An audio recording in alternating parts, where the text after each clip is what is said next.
Líderes definiram as prioridades da Câmara para a primeira semana de fevereiro. Chegada de Ronaldo Caiado ao PSD, Lula no Panamá e congestionamento de caminhões atrasando embarques de soja no porto de Miritituba, no Pará. Assuntos que eu converso agora com a jornalista e ex-senadora Ana Amélia Lemos. Muito boa noite, bem-vinda. Boa noite, Simone. Boa noite aos nossos telespectadores do Agro Mais. Olha, Simone, essa questão dos caminhões, a gente aqui no Agro Mais, quantas vezes falamos? Isso se chama logística. E o caminhão, na verdade, é o silo, porque não temos silo para armazenar os grãos, e, na verdade, é o caminhão que fica armazenando essa quantidade cada vez maior de grãos produzidos no Brasil, especialmente soja. Então, é uma situação lamentável, isso encarece, é o tempo que demora vai ser operado no custo maior do preço final do produto, e isso é muito negativo para a competitividade. Então, veja só a encrenca que o produtor rural brasileiro tem em relação à deficiência da nossa logística, que é, como disse, deficiente e custa muito cara. Ana, o porto de Miritituba, então, no Pará, onde é intenso, então, né, o tráfego de caminhões, é um dos polos mais importantes aí para o escoamento dos grãos, né, do Centro-Oeste, e, ao mesmo tempo, segue esse impasse jurídico em torno da Ferrogrão, que é mais um caminho aí, né, para acabar com todo esse problema. A Ferrogrão, a ferrovia que é importante, mas tem esse impasse jurídico que está em torno da Ferrogrão, que lá na frente vai ligar, então, o projeto vai ligar Mato Grosso ao norte do país. E sobre os problemas, Ana, nós enfrentados aí pelas dificuldades de logística que já impactam aí o valor do frete, como você bem colocou, a gente ouviu o Edeon Vaz, que é diretor executivo da Agência de Desenvolvimento Sustentável das Hidrovias e dos Corredores de Exportação. Vamos ouvi-lo. Nós estamos tendo nos últimos anos a falta de pavimentação do acesso aos terminais de Miritituba. Esse acesso já era para ter sido feito pela concessionária 2 anos atrás. Mas ela não fez e, por isso, dá esse congestionamento. Porque eles estão fazendo ainda, o acesso está sendo feito por um acesso provisório que foi feito em 2014, então é um acesso que já tem 10 anos. E esse acesso, se um caminhão atravessa, para tudo, porque é uma pista simples e não pavimentada. Mesmo com os esforços dos terminais, através da Amposte, em tentar melhorar isso aí só vai resolver mesmo com o acesso novo. O acesso novo está começando a ser feito, então eu acredito que para o ano que vem, 2027, possivelmente nós não vamos ter mais esse problema. Então, vai aumentar também para o ramal Itapacurá, que é um outro acesso. Daqui uns 4 anos, Santarenzinho. Então, essa carga acaba sendo mais diluída. Mas não vai resolver o problema. Nossa produção do Centro-Oeste, ela continua crescendo, a produção de Mato Grosso continua crescendo. E a solução efetiva para isso é a Ferrogrão, é a ferrovia. Enquanto nós não tivermos a Ferrogrão em funcionamento, nós vamos continuar vendo esse tipo de problema aí em Miritituba. Porque esse ano passado nós fizemos aí por volta de 16 milhões e meio de toneladas. Esse ano nós devemos atingir 17 milhões e meio, 18 milhões de toneladas. Em 2040, nós vamos para 40 milhões de toneladas. Então, isso aí não suporta. O que vai resolver isso aí é a ferrovia. Vai minimizar. A partir de 2027, com acesso novo, nós vamos ter uma melhoria nesse escoamento. Mas ainda não vai resolver.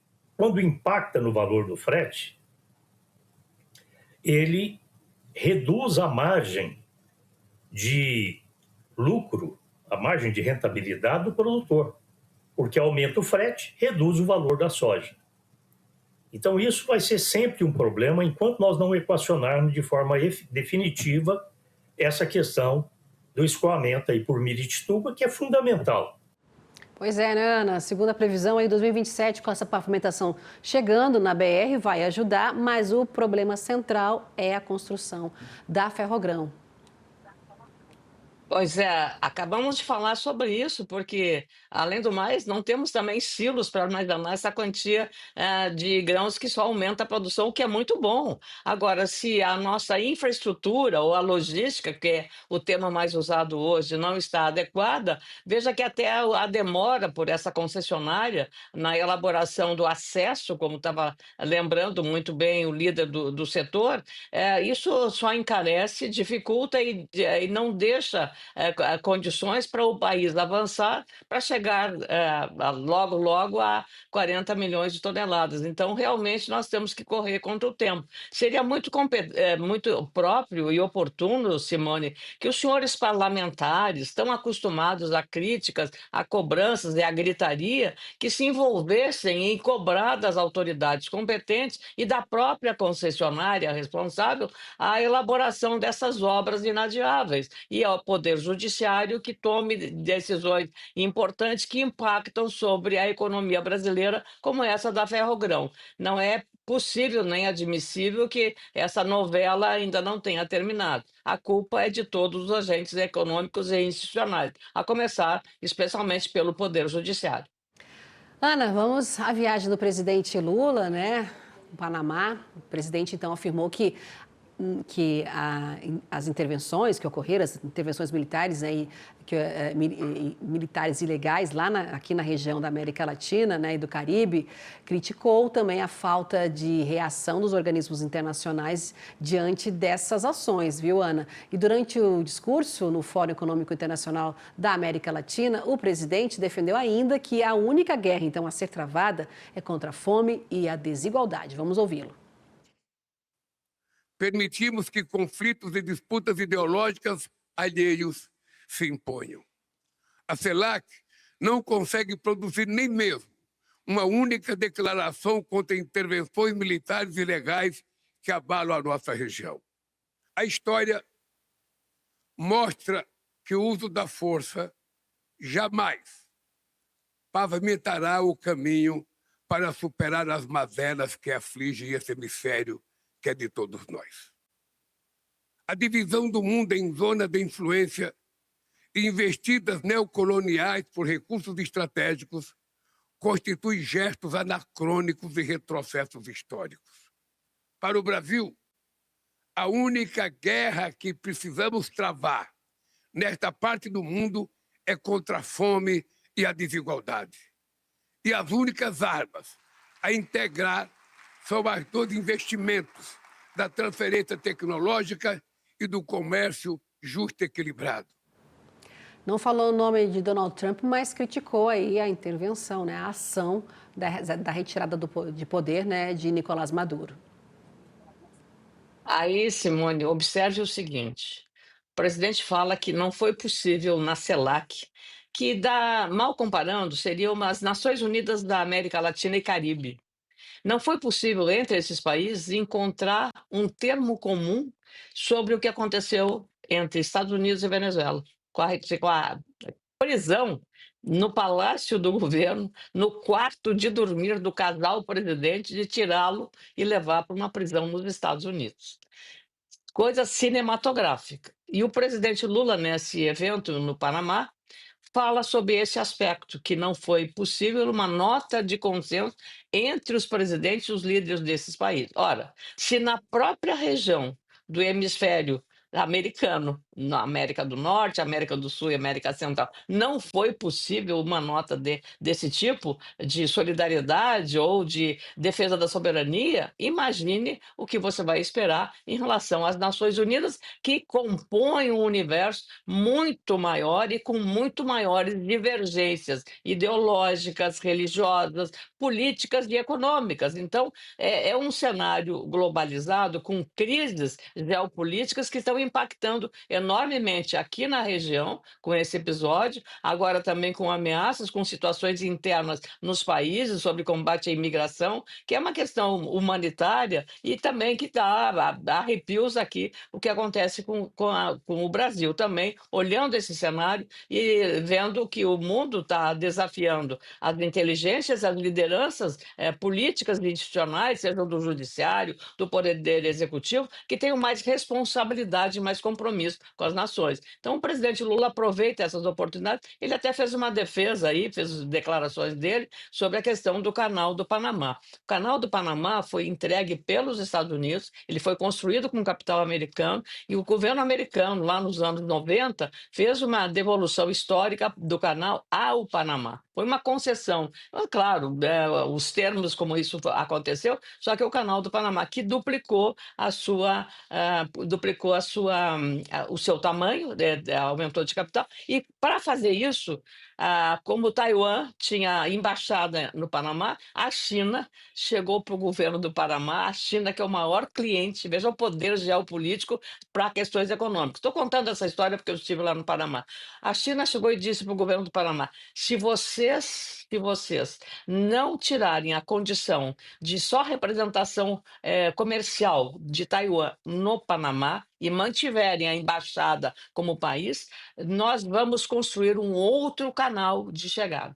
Ou seja, isso significaria para o Canal de Panamá uma situação muito complicada. Resultado: o Panamá rompeu as relações diplomáticas com Taiwan, mantendo apenas, como tem o Brasil, um escritório de representação comercial em Taiwan. É para você ver o tamanho e o poder que a China tem hoje em relação à geopolítica. E o Canal do Panamá hoje é ocupado, quer dizer, o trânsito dele é de navios que vêm da Ásia, especialmente da China, carregados de carros, de tudo que é produto manufaturado, não só para o mercado americano, mas especialmente para o mercado sul-americano vindo da China. Então, é para você ver que nós estamos em momentos muito, muito desafiadores para as lideranças, sejam aqui do Brasil, sejam do nosso continente sul-americano e particularmente do Mercosul, que acaba de fazer um acordo com a União Europeia, mas que deu uma puxada de freio por conta da decisão do Parlamento Europeu de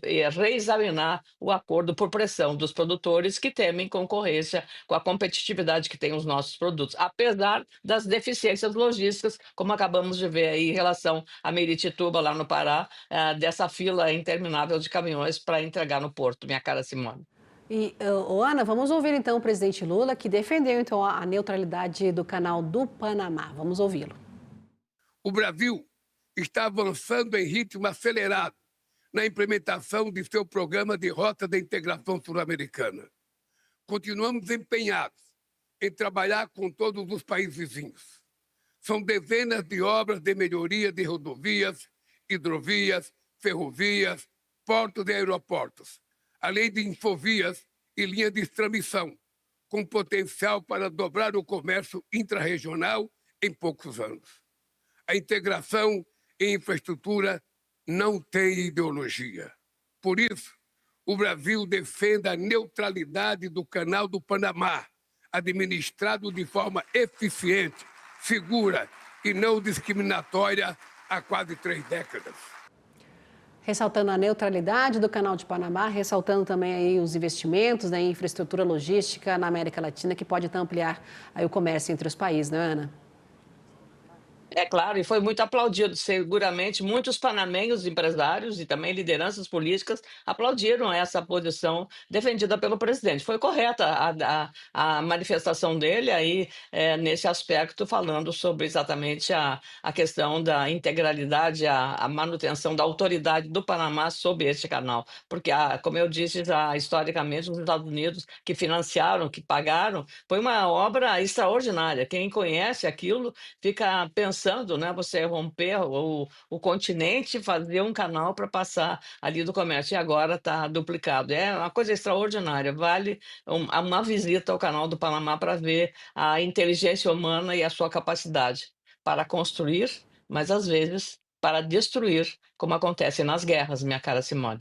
Ana, agora te interrompo rapidamente para dizer que o Conselho de Política Monetária, o Copom, decidiu então manter a taxa básica de juros em 15% ao ano.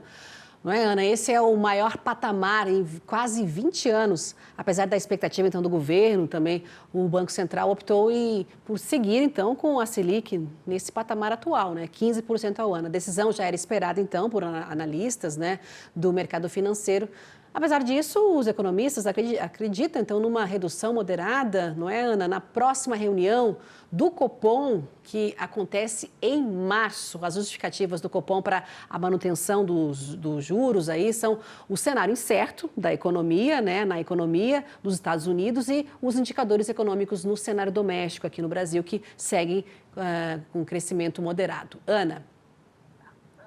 Pois é, a gente tem visto a inflação sob controle, dentro dos limites previstos, mas como o governo continua gastando muito, aí é verdade. Esse dinheiro todo, esse juro é por conta do que o governo gasta. Um governo gastador tem que financiar a dívida, rolar sua dívida, e aí é que o juro fica alto. Mas o Banco Central brasileiro não está sozinho. O Banco Central americano também manteve as taxas de juros lá nos Estados Unidos, no mesmo patamar que estavam, exatamente com essa questão prudencial, como eles falam, né, os economistas, numa atitude prudencial dessa medida e possivelmente na próxima reunião do Comitê de Política Monetária possa haver uma pequena redução da taxa de juros, apenas como sinalizador eu diria, para meio acalmar aí os ânimos, porque há muita preocupação no mercado, muitas empresas com dificuldades financeiras, no setor do agronegócio também, que embora tenha boas safras, mas também há desajustes. Agora, por exemplo, nesse caso de Miritituba, você viu aí bem a lembrança, aumenta o custo e reduz a margem de lucro. A margem de lucro serve também para pagar juros ao sistema financeiro. Então,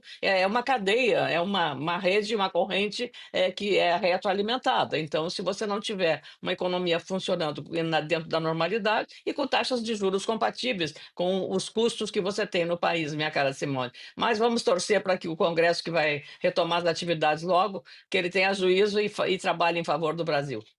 Ana, seguimos, né, falando da visita do presidente Lula, não é, ao Panamá, participando do Fórum Econômico Internacional. O presidente, ele abordou sobre também, né, outro assunto dele, abordou sobre a exploração de minerais críticos em terras raras, né, durante o discurso lá no Fórum Econômico.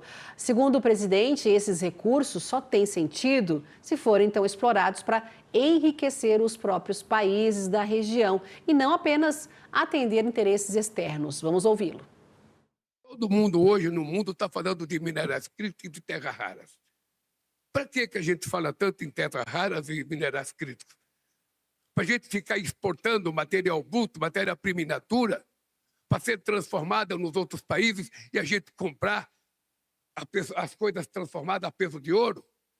Não, os minerais críticos e as terras raras só têm sentido para enriquecer os nossos países se a gente tiver coragem de construir parcerias e eles serem transformados nos nossos países, para gerar riqueza nos nossos países, para gerar emprego nos nossos países e para gerar desenvolvimento nos nossos países. Ana. Além das terras raras, o presidente poderia incluir os minerais que nós temos no nosso rico solo brasileiro, que poderiam ser transformados em fertilizantes, porque o Brasil depende em 90% para fertilizar suas lavouras do fertilizante importado.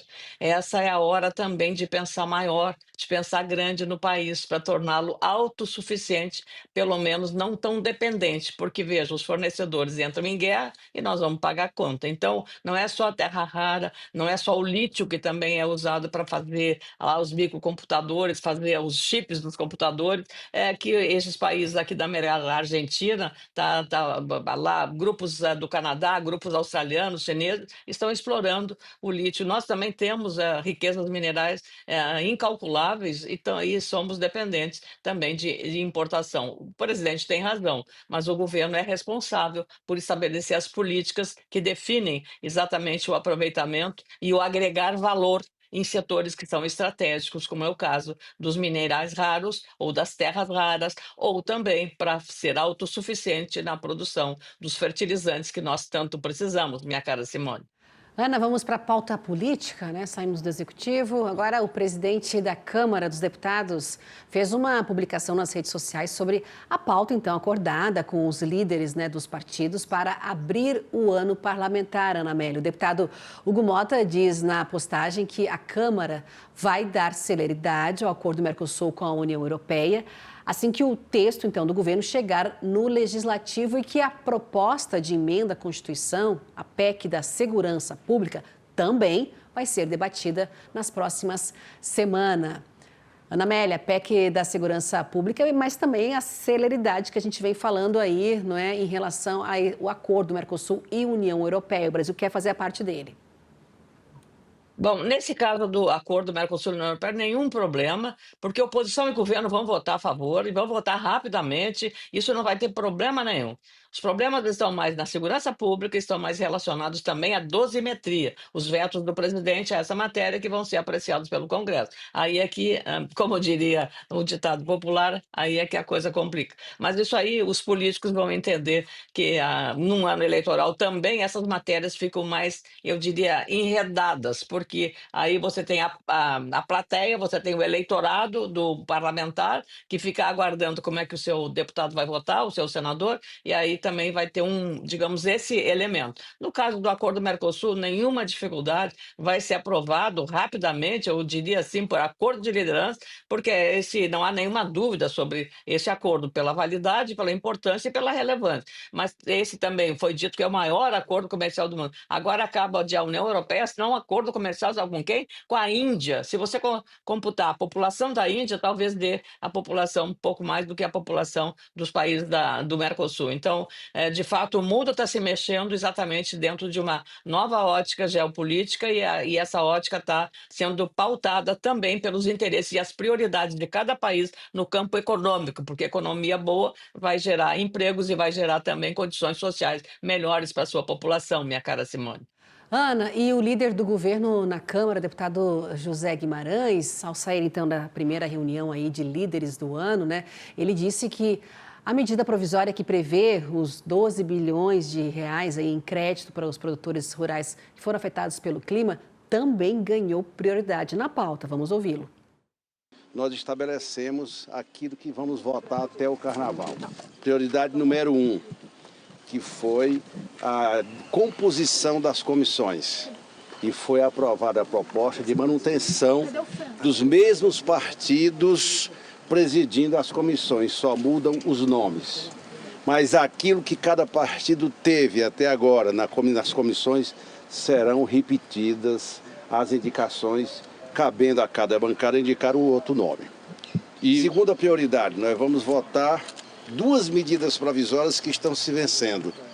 As medidas provisórias estão aqui, a do Gás do Povo e a 1312, que é um crédito extraordinário para o setor rural, e a 1313, que é o Vale Gás. Nós vamos começar o debate também nessas 2 semanas da PEC da Segurança. O acordo do Mercosul está dependendo, é prioridade das prioridades do presidente Hugo Mota e nossa do governo. Eu estou saindo para conversar com a ministra Gleice para agilizar a chegada do documento, do texto na Câmara, para poder ir para a comissão do Mercosul. O Arlindo ficou responsável e a partir da comissão do Mercosul ir para o plenário. O presidente quer que se vote o acordo até o Carnaval. São muitas prioridades, né, Ana? E o setor espera a medida provisória, né, com os 12 bilhões de reais para ser votado, né? Não há dúvida. E essa matéria vai ter também, assim como o acordo Mercosul-União Europeia, a agilidade à votação e da mesma forma o gás para todos, aí que é um projeto de interesse também, não só social, mas, claro, com todo o interesse eleitoral para o governo, não é, Simone? Então, o governo aí criando as condições para fornecer esse gás para todos. E a questão do Mercosul, não, nem se fala. A Casa Civil tem que mandar, porque é da formalidade desses protocolos, desses acordos, a Casa Civil é que encaminha para o Congresso Nacional e as 2 casas, que têm 2 comissões de relações exteriores, o Senado e a Câmara, têm que apreciar esse documento. E não há nenhuma dúvida sobre a aprovação, isso em tempo recorde, desse acordo, porque ele é de interesse nacional e é de interesse também do Mercosul, minha cara Simone. Ana, com a chegada de Ronaldo Caiado, né, ao PSD, o partido passa então a ter 3 possíveis candidatos à presidência, não é, Ana Amélia? O governador de Goiás se junta então a outros 2 governadores, Eduardo Leite do Rio Grande do Sul e Ratinho Júnior do Paraná. Momento importante na minha trajetória de vida. Vocês sabem que venho de um partido desde que eu iniciei minha trajetória política. Mas busco neste momento uma oportunidade para poder também contribuir com a discussão nacional de uma eleição em 2026. Nessa hora, nós estamos tendo aqui, na companhia do meu amigo Ratinho, como também do Eduardo Leite, que já são do PSD, me acolhendo aqui neste momento para que nós possamos mostrar ao Brasil que este é um gesto de total desprendimento. Aqui não tem o interesse pessoal de cada um. Aquele que for escolhido levará essa bandeira de um projeto de esperança e de resgate daquilo que o povo tanto espera. Caráter, determinação, honra, coragem moral e também independência intelectual para governar esse país. E é dessa maneira que eu realmente sou recebido aqui e hoje tenho a graça de poder ter aqui a minha filiação partidária no PSD e ao lado desses 2 colegas, governadores muito bem avaliados, nós iremos disputar essa eleição em 2026. O que sair aqui, candidato, terá o apoio dos demais. Isso aí, Caiado, Ratinho, uma alegria para nós, porque antes da nossa aspiração individual como agentes políticos, vem a nossa aspiração como brasileiros. O Brasil precisa encontrar um rumo que devolva esperança para as pessoas. Esse é o compromisso do PSD. A gente constitui aí um partido que reúne pessoas que pensam o Brasil, que querem fazer a diferença. A gente não precisa pensar igual em todos os temas, a gente precisa pensar no Brasil. E quando a gente é capaz de pensar no Brasil acima de tudo, pode ter certeza, a gente constrói um país diferente a partir desse processo eleitoral que vem pela frente. Seja bem-vindo, prazer será trilhar ao teu lado e ao lado do Ratinho nessa jornada. E um prazer, Caiado, ter uma pessoa do teu quilate, da tua força, da tua liderança, poder fazer parte desse projeto junto com a gente de união. De união pelo Brasil, para virar essa página, fazer um Brasil moderno, um novo país que tantas pessoas precisam e querem. Acima de tudo, um Brasil moderno que cuida das pessoas que mais precisam. Então, seja muito bem-vindo, tenho uma alegria de ter você junto com a gente, junto com o Eduardo aqui. Parabéns, viva o Brasil! Vamos lá! Ana, um partido, 3 possíveis pré-candidatos aí. Quem o partido vai escolher, Ana? Estão falando aí até de prévia, mas é pouco provável que, conhecendo Gilberto Kassab, o líder e comandante habilidoso que conseguiu fazer essa façanha de o partido ter 3 candidatos, pré-candidatos à presidência, realmente é muita competência política. Então, e pessoas que estão muito bem avaliadas. O governador Caiado, em Goiás, tem uma índice de aprovação surpreendente. Ele já é o 2º mandato dele como governador, foi reeleito, foi deputado federal, foi senador da República e agora governador. Então, resta a ele agora tentar a presidência da República. Ratinho Júnior, da mesma forma, o Ratinho Júnior há mais tempo no PSD e é também muitíssimo bem avaliado em setores cruciais, que é educação e segurança pública, como é o caso de Caiado. E essas 2 áreas são cruciais. E a segurança pública é dominantemente a preocupação número 1 dos brasileiros na atualidade. Eduardo Leite entrou no PSD no ano passado, a convite do Gilberto Kassab, trazendo praticamente a grande maioria dos líderes do PSDB, que era o partido original de Eduardo Leite, para a filiação ao PSD, que terá mais candidatos. Então, o partido está muito bem. E Kassab tem uma forma, eu diria, equilibrada de tratar as coisas, e por isso o partido poderá, em alguns casos, em alguns estados, dependendo dos interesses da força regional, estar do lado da reeleição de Lula e do outro lado apoiando um candidato do seu próprio partido. Isso faz parte da política que dialoga e é o que Gilberto Kassab sabe fazer. Então, você tem a governadora de Pernambuco, por exemplo, que é filiada ao PSD, você tem líderes políticos, tem o ministro Alexandre Silveira, que é um dos ministros mais importantes de Minas Gerais, é do PSD, está no governo Lula. Você tem também senadores muito importantes, como Otto Alencar, Omar Aziz, que estão no partido. Então, tem aí uma gama de lideranças nacionais que dão um retrato ao partido equilibrado, que faz uma centro-direita, centro-esquerda, de maneira muito à semelhança do que é o equilíbrio de Gilberto Kassab, que que é também o homem forte da gestão Tarcísio Freitas em São Paulo. Então, isso dá a medida da capacidade de liderança política e de gestão de um líder como o Kassab, que foi prefeito de São Paulo, a maior cidade, teve uma atuação como prefeito elogiadíssima quando ele foi prefeito, e também na condução do PSD, que cresce a cada vez exatamente nesse espaço aberto pela polarização política. O PSD entrou nessa brecha e aí está crescendo bastante, exatamente pelo esgotamento do que está acontecendo em relação aos extremos da política brasileira. As eleições de 2026, portanto, prometem muitas emoções, minha cara Simone. Ana Amélia Lemos, obrigada pela análise hoje aqui com a gente nesta quarta-feira, viu, Ana? Boa noite para você e até amanhã. Até amanhã, Simone. Boa noite para todos. Boa noite, tchau, tchau.